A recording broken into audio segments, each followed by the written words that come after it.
Parliament का मुश्तरका इजलास 1 घंटा ताखीर का शिकार हो गया। मुश्तरका इजलास का 17 नुकाती एजेंडा जारी कर दिया गया। मुख्तलिफ जामियात के क़याम और इम्पोर्ट एक्सपोर्ट कंट्रोल भी एजेंडे का हिस्सा होंगे। अहम कानून साजी के लिए पार्लियामेंट का मुश्तरका इजलास 1 घंटे ताखीर का शिकार हो चुका है। कानून साजी से मुतालिक 17 नुकाती एजेंडे जारी। ट्रेड ऑर्गेनाइजेशन तरमीमी बिल 2021 मंजूरी के लिए पेश किया जाएगा। पार्लियामेंट का मुश्तरका इजलास 1 घंटा ताखीर का शिकार हो गया। मुश्तरका इजलास का 17 नुकाती एजेंडा जारी कर दिया गया।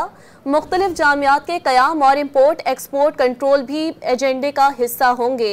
अहम कानून साजी के लिए पार्लियामेंट का मुश्तरका इजलास 1 घंटे ताखीर का शिकार हो चुका है।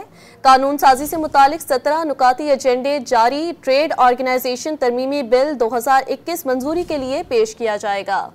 पार्लियामेंट का मुश्तरका इजलास 1 घंटा ताखीर का शिकार हो गया। मुश्तरका इजलास का 17 नुकाती एजेंडा जारी कर दिया गया। मुख्तलिफ जामियात के क़याम और इम्पोर्ट एक्सपोर्ट कंट्रोल भी एजेंडे का हिस्सा होंगे।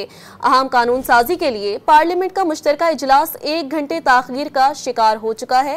कानून साजी से मुतालिक 17 नुकाती एजेंडे जारी। ट्रेड ऑर्गेनाइजेशन तरमीमी बिल 2021 मंजूरी के लिए पेश किया जाएगा।